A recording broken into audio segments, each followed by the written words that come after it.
Hi, everybody, and welcome to this week's live episode of Cyberside Chats. Thank you so much for tuning in. My name is Sherry Davidoff. I'm Matt Duran. And we are from LMG Security. For those of you who may not know, we do a weekly podcast, Cyberside Chats, which you can find wherever podcasts are sold. Actually, it's free, I think. But once a month, we're doing a live version, so tune in. And if you miss us in between the live episodes and you want to hear more, then you can check us out on a weekly basis. And with that, let's talk trash. Today we're going to talk trash, internet trash, digital trash. Digital trash. We're going to talk about abandoned S3 buckets. Earlier this month, researchers at Watchtower came up with some fascinating research that they published about the dangers of abandoned S3 buckets. And I think what scares me about this is it's a really simple concept that has potentially devastating, widespread consequences, which they were actually able to, at least in part, demonstrate. They didn't attack anybody, but they got right to the point where they proved that they could spread malware. Yeah, they showed that in theory they could completely take over a system using something like, an old dependency or something like that a system was calling out for. They could work their way into our software supply chain, and they identified specific open source software that they could compromise or seed with malware as a result of this. So think Log4j or SolarWinds or things like that. This really highlights the importance of a systemic issue. But it also reminds me of back in the day when people realized that passwords could be stolen or software could be exploited. I mean, this is really, it's not rocket science, or what was it that you said? It's not rocket appliances. Not rocket appliances. It's a fundamental issue that they're bringing to light, but it really is a sign that we are all interconnected now, and we've also reached this point that IT infrastructure is being abandoned. And we have to deal with the consequences of that. I mean, we were talking yesterday about how it's like satellite debris, right? Oh, yeah. How we never thought, in a million years there would be so much junk in space that would actually be a problem for us, and now it is. Yeah, for a while people were just launching satellites up there, and then it was like, holy cow, these things could actually bump into each other or cause major crashes, or debris could rain down on Earth. And that's really where we are when it comes to cloud infrastructure. There's debris, and there's consequences as a result of this. So now you're probably wondering, what are abandoned S3 buckets and what exactly was this research? So Matt, you want to talk about how Watchtower discovered this problem and what they did? Yeah. So the researchers at Watchtower were kind of looking through security reports, and they noticed a couple of references to files that were in Amazon S3. And if you're not familiar with it, S3 it's storage online. It's just Amazon's mass storage system, and you can put pretty much anything that you want to in there. You could have disk images, you could have software updates, you could have PDF files, anything and that you means want. You can have all kinds of problems. I mean, this is not the first time we've had major problems with S3 buckets. For a while, it was remember to secure your S3 bucket so people can't randomly grab your data. Yeah, there was a period of time where there was just like every other week, there was some massive data breach that was because somebody had an S3 bucket and they were storing their, sensitive medical information in it or something like that, and just exposed it to the public. And so anyone could go in and grab that data if they wanted to. Oh, security researchers were just trolling for empty S3 buckets. And now they're going to be trolling for abandoned S3 buckets. Okay, so what happened? Okay, so in this case, the researchers were looking for a document that was linked in a report that was hosted in Amazon S3, and it showed the the full URL of the bucket. And when they went to go try to get that document, they came back with bucket not found, meaning that bucket had been decommissioned. They were able to then go through and re-register that bucket, which meant that bucket is now active again. And they ended up finding about 150 of these that they re-registered, and then they sat back and watched who was actually trying to grab things from these buckets. Yeah, and to jump in here, they did not register just any old bucket. What they did was they decided to look for buckets that might be abandoned buckets that might be associated with government or Fortune 500 companies or IT companies. Yeah, things that would be important, cybersecurity companies or open source software. And so they started combing through the internet and documentation of S3 buckets, and then they would request access to those, and if they were abandoned, they would re-register them. Yep. So after $400, they did have about 150 buckets for really these high-risk organizations. Yeah, quite a few of them. And then they sat back and watched. And what did they find? What do they say? About 8 million requests over the period of about 2 months to retrieve information from these buckets. Yes. And these were coming from, as you mentioned, government agencies, Fortune 500s, Fortune 100s. Well, going to. Yeah, exactly. That's where the requests were. But they were in the report. They were pretty nice about it. They didn't really name and shame anyone specifically who was trying to access. Except NASA and CISA. Poor Yeah. NASA. They were for the rest of them. They were like an unnamed card brand, and NASA. Yeah. But what this means is pretty significant. I mean, it means that there was a request for information from those buckets, and if they wanted to, they really could have fed back whatever they wanted to for that request. Now, it's one thing to feed back a PDF. It's another thing to feed back things like software updates. Mm-hmm. And so the example I want to talk through is the one they found on CISA.gov. So a lot of people go to CISA.gov to find out what are the latest exploitable vulnerabilities. And it turns out way back in 2012, CISA posted a link to a patch. So, oh my gosh, your software is out of date. Everybody go grab this patch. And that link was to an Amazon bucket. And so and that bucket has been abandoned and then re-registered. It has since, they notified Amazon and they sinkholed all these 150 buckets, but I'm sure there's a lot there's more. more, yeah. I'm sure Amazon has had a very busy month, honestly, as a result of this. But anyway, so that link had been abandoned and anybody could have taken over that S3 bucket. And if they put in the name of the software product.exe or whatever, then people would just download what they thought were software updates because, hey, it's linked from CISA's site, run it, and voila, you're infected with malware. So that's a pretty simple example, I think, of how these issues can cause malware distribution in a simple way. And this is not the first time we've seen issues like this, right? No, it's not. No, I mean we see issues like this with not just abandoned S3 buckets, but like abandoned domains and a bunch of other just again garbage that's out there on the internet at this point. What was that Windows XP issue you were telling me about? Oh yeah, the XP issue. So and this is years and years and years ago. Right when we were getting to the end of Windows XP is like the operating system du jour, right before Windows Vista came out, and there was a problem when you would install a brand new copy of Windows XP. It would reach out to the internet and it would start looking for software updates. And one of the URLs that it went to was unfortunately abandoned by Microsoft at some point in time, and a malicious actor took it over. So when you installed your brand new copy of Windows XP, within just a few minutes of having that running, with it connected to the internet, you get a little pop-up on the bottom that said, you don't have antivirus software, click here to install. And if you click that, you infected yourself with a virus. Now, the people who were in IT at that point in time knew that was going to happen. So we would sit back and just not click on anything. But it showcases just how easy it is for someone to take over something like that from a major company like Microsoft, which was honestly kind of the most interesting part about it.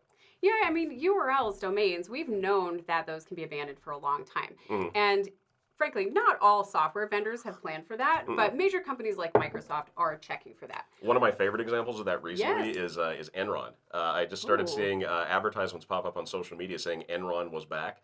And they had this new advertisement for this thing called the Enron Egg, which is a nuclear-powered home power device that's supposed to be able to power your home for 10 years. And it is completely fake. Like, the entire thing is satire. But they took over the actual Enron domain, and they're now hosting web content. They're using Enron's logo and basically advertising as being the actual company. It's hilarious to look at. Wow, squatters. That's pretty great, it actually. Is, yeah, make money fast. Okay, well, let's talk through some of the other scarier issues. So, CISA.gov pointing to the wrong place, that's scary. That's like, that makes me feel like 3 on the level of scariness. I don't like that. But but I'm curious to know, how many of you have ever had a security issue keep you up at night, like laid awake in bed? Yeah. Because I'm just going to raise my hand here. I'm assuming you will too. I mean, it goes without we saying. can see you. We can see you. Go ahead, raise your hands. Probably a lot of us. This wouldn't keep me up until I started to hear about the rest of this. So let's move on to the next one. Open source code vulnerabilities. So, of course, you have a lot of open source code that might fetch files like configuration files and things like that and try to get templates. And unfortunately, open source software in some cases may refer to Amazon S3 buckets and then stop. And if you haven't updated your software, if you have old versions of legacy software out there, number one, that can be an issue. And of course, in some cases, the open source developers may have not maintained their project either. Well, I mean, we were reading through that report from the Open Source Software Foundation, the OSSF, the Right. other day, where they said like by the end of 2020 or 2025, they anticipate like 90%, upwards of 90% of software will have some kind of open source library associated with it. And in over Yeah. 80% of those cases, they consider open source software to be risky, and it's things like this that make Oh, them that's too risky. Yeah. bad. Well, it's because they're not maintained properly. A lot of these things are done Some by of them, volunteers. some of them. them. There's good open Yeah. source Oh no, there's great projects. open source products out there, but there are significant problems with it. And we've seen Yeah. this like Log4j as a prime example of an open source piece of software that had a vulnerability, which led to a lot of problems for people, Yes. ransomware, cyber extortion, things like that. Well, one that I thought was even scarier was when the Watchtower folks talked about the SSL VPNs that they found, which were trying to pull configuration information from these S3 buckets, and the S3 buckets were abandoned. Yeah. And so and this was multiple VPNs, I believe, and so, or multiple buckets that they were trying to pull from, and major vendors. And so if you're trying to pull a VPN configuration from these buckets, you could ultimately, you could log in as a user, you could change the configuration. What else can you do? You could just create basically your own access point to that VPN. I mean, Yeah. it'd be easy enough to do at that point. The sky's the limit. The sky's the Yeah. limit. So that was pretty scary, understanding those issues with security software. The good news, of course, is that cryptographic signing can help, right? This is the future and the past. So if you were dying to recall, talk about this, weren't you? I love talking about cryptographic signing because we have this tool. It's like Dorothy and her ruby red slippers. We have the power all along to make this a non-issue, you guys. So with cryptographic signing, you have a pair of keys. We have a whole video on this on LMG's YouTube channel. And what one key signs, the other key verifies. Also, what one key encrypts, the other key can unlock. So the nice thing is you have your private key that you keep super secret, and you sign things with that. And then you put the other half of that out, the corresponding key in the pair. And that is the key that the rest of the world uses to verify that it really was Matt that cryptographically signed that file. Yeah, we do it with email too. Yeah. And so this works really well with code signing, of course, and distribution of software. It's kind of foundational. As long as you keep your keys secure. What happened with SolarWinds is that it was a digitally signed software update because the criminals worked their way into SolarWinds, they were actually able to use SolarWinds infrastructure to properly sign that update. So it doesn't work in all cases. You have to keep those keys secure. Well, like NVIDIA, like when they lost their keys and people started signing malware Oh, with I NVIDIA's know. keys. Mimikatz signed with NVIDIA. Okay, we're totally going down rabbit Sorry, holes, but you guys. off topic, Sorry. We can't edit this because it's live. By the way, we're going to have a Q&A at the end, so feel free to stick around. And also, you can put your questions in chat, and we'll read through them at the end. So the benefits of joining us live. All right, so cryptographic signing would really help in this case because if you're installing a software update or a VPN configuration and your tool goes out and fetches it from an abandoned S3 bucket that some malicious actor has registered, if your software is checking that cryptographic signature and it's wrong, then you won't run the code and you won't use the configuration file. And so it's this whole extra layer of protection that you can use to verify that the person who's distributing this is who they say they are. And I think that is just fundamental going forward. We need developers to be doing this. I think we would have hoped that developers were already doing this. Yeah. But let's talk about some more of what these researchers found. Should we talk about Sparkle? Let's talk about Sparkle. Sparkle is so sparkly. Okay, so one of the buckets that they found had software reaching out for configuration files, and it was the Sparkle framework. Now, Sparkle is used to facilitate update processes for Mac OS X. So if you write an application, and if anybody writes an application for Mac OS X, you can use the Sparkle framework to make it so the update process is really seamless and streamlined. And the first thing that software does, or one of the early things that software does, is it fetches a configuration file from an abandoned S3 bucket. Unfortunately.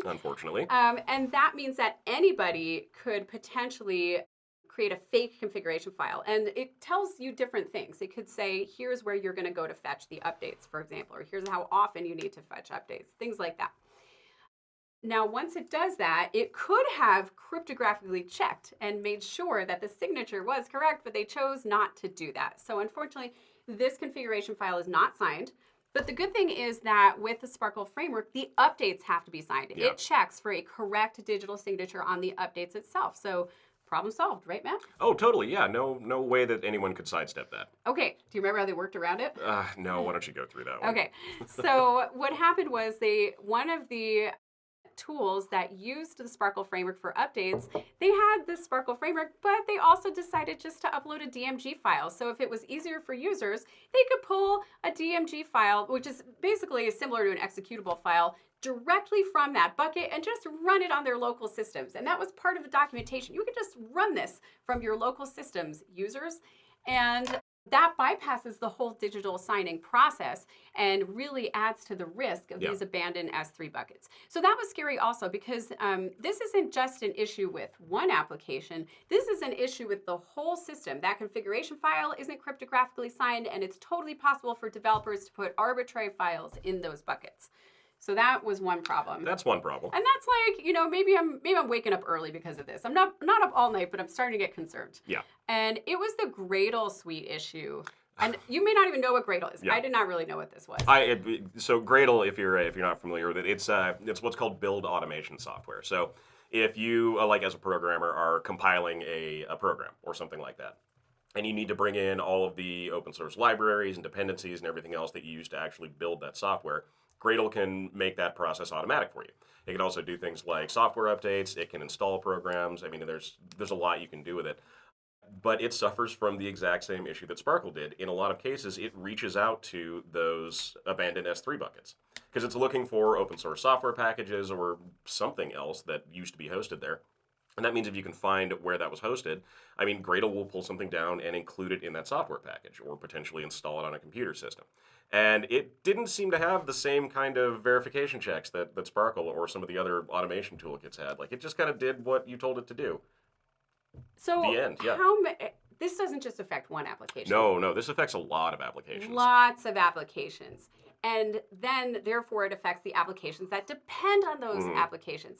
Think Log4j times like a 1,000. Well, I mean, that was one of the examples that came up when I was reading about Gradle, and that was one of the, I guess, kind of the nightmare scenarios. Like, if you're building something that has the Log4j kind of base package in it, if you are reaching out to an abandoned S3 bucket, somebody could host the old vulnerable version of that in that bucket. You would install it. Your application would still work fine, but now you have a backdoor in it. So, yeah, little things like that are, I mean, that's scary. Yeah, absolutely. Yeah. So let's talk about how you can protect your organization and how you can protect yourself. And a lot of this affects not just your company or the places you work, but also your home environment and how things work on your own computer. So number one, require cryptographic signing, especially in organizations. If you're vetting a vendor, if there's like some important software you're using, add to your vendor vetting checklist today, do you require cryptographically signed updates and configuration files? And if the answer is no, run fast, run far. So not just for you guys, if you do any software development, you should make sure your developers are trained and that's something that is checked and audited. Yeah. But also, if you don't do software development, make sure that the vendors you rely on are doing this. Yeah, it's hugely important. You need to be able to verify the authenticity and the safety of the updates that you're installing. And I mean, that's one of the easiest and quickest ways to do that. Yep. So, yeah. And then make sure you do data mapping and that you're tracking your data repositories. Gosh, it is so easy these days to lose track of the places you are storing data. Oh, completely. And you said the words shadow IT yesterday. Yeah, I did. Do you want to talk about that? No, totally. Yeah. So I mean, there's a few scenarios where you could end up with assets like an S3 bucket with your data in it, or not even S3. I mean, there's other services out there that are just as vulnerable to this kind of a thing. But we'll stick with beating up on Amazon. So I mean, imagine that you have employees who have the ability to install their own programs, which unfortunately in some cases a lot of people do. And they decide they want to try out something like, a new CRM software or a new, data aggregator or something like that. And they install it and they connect it to your database and they load all of your data into something like a cloud repository. And then a couple of weeks later, they stop using the program and they just delete it from their computer. Well, that data's still there. Like right. it is now stuck in this bucket that has now been abandoned. And if somebody else can get access to it, they can take that data. Well, they can't take the data, but they could see who's or they trying could, to pull. Yeah, they could see who's trying to pull it. Yeah, and there's other risks too. But yeah, this is also an issue, really, for developers that you need to, a lot of times in the test process, you might just like throw something up there, just try out a database. And then sometimes that winds up in software or websites or places that you might not expect. So anyway, make sure that you're tracking all your data repositories. It's really easy to lose track of those. And most of us do not have like a single unified list of all the data repositories that you are setting up. Yeah. Number 3, audit your cloud configuration regularly. At LMG, we do cloud security configuration reviews. And one of the things that's important to check for is, what are all your S3 buckets? Go through that list. This is the boring part. It's not all about the fancy security vulnerabilities. Go through that list and say, oh, are there any we're not using? And then make plans to cleanly retire those rather than just, letting them lapse because somebody forgets or things like that. Yeah. I mean, and it's really easy to get, I guess, lost in the details when we're doing things like AWS integrated programs, because in a lot of cases, and I've seen this with a bunch of applications, I mean, it'll automatically go through and create those buckets for you when you install and configure the application, but it might not, as it's doing it, tell you exactly what it's doing. So you just need to be aware of what's actually happening behind the scenes when you install these applications. Yep, absolutely. Let's see, we have number 4, continuously monitor legacy dependencies. Unfortunately, lots of us have legacy systems that can't be updated, or, for whatever reason, you're not gonna be able to install the newer version. And you wanna make sure that you're aware of where those are fetching information from and that those have not been abandoned. We see this a lot at hospitals, we see it even at banks. You might have vendor systems that can't be updated. Education, many different kinds of industries. So make sure you're tracking on those before they occur. Yeah. And then finally, think about your incident response processes. If you find out, or if there's news that an AWS bucket, an S3 bucket has been compromised or taken over, you want to be asking yourself, do I use that, or do any of my vendors use that, so that you can respond. So think about that and work it into your incident response processes. Now is the time. I'd say working into your tabletops as well. I mean, that's a good angle to take for just testing out whether your IRP can actually handle something like that. That's a great idea, and that probably doesn't need to be a whole big tabletop. Could it be like a micro simulation? No, it could be a micro simulation or just a section of another tabletop. Like, throwing it in there though, just to see how you'd respond would be good. Take 20, 30 minutes and walk through that scenario with your IT team or your incident responders and see if you know how to handle it. Yeah. So, all right. Thank you guys so much for joining Cyberside Chats live this week. Great to see you all. Stick around for Q&A. Throw your questions into the Q&A tab or into the chat, and we'll take a look and respond. Please like and subscribe and tune into our recorded Cyberside Chats next week. And with that, let's go to questions. Yeah, let's answer some. All right. So we had a couple questions come in the chat early. One of them is, how can organizations effectively track and manage their abandoned S3 buckets to prevent exploitation? That's a good question. That is a good question.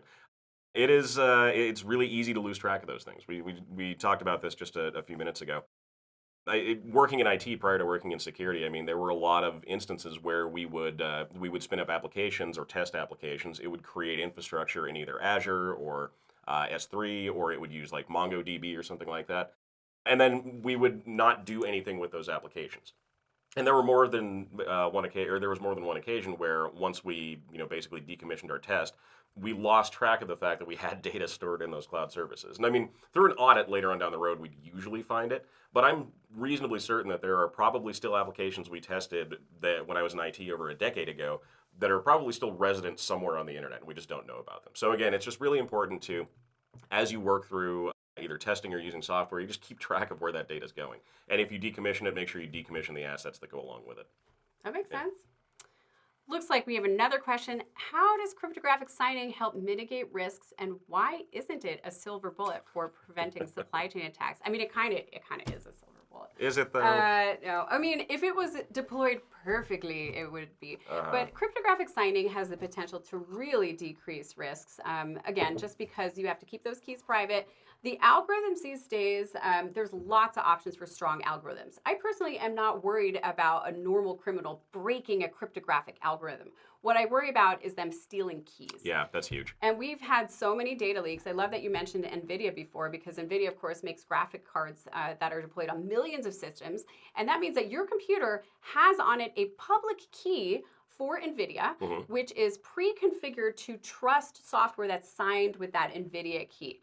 And once criminals realized that they had a private key from NVIDIA, they started to cryptographically sign their malware, which meant it was more likely to be able to bypass EDR software and things like that. Yeah, seeing that copy of Mimikatz on VirusTotal with the NVIDIA signature on it that was terrifying. That kept me up all night. I was like, I got to write about this. But yeah, cryptographic signing is very, very valuable, but you need to keep your eye on the news, keep your eye on key revocation, and just make sure you understand the risks if a key gets stolen. Yeah. So, great question. Yeah, that's big.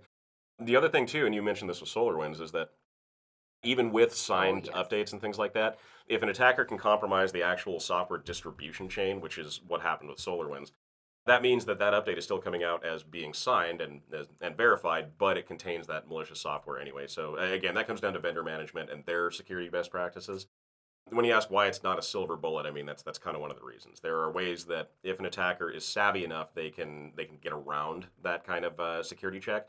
It's rare that we see that, but it has happened before. Sure. Okay, I think we have one more question.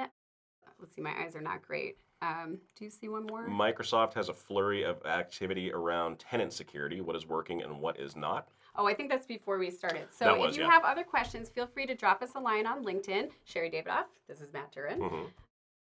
Or you can email us, info@lmgsecurity.com, and we're happy to answer questions on other topics. And with that, probably time to wrap up. Again, nice to see you all. Thanks so much for tuning in, and we look forward to seeing you next week on Cyberside Chats. Thanks, everyone.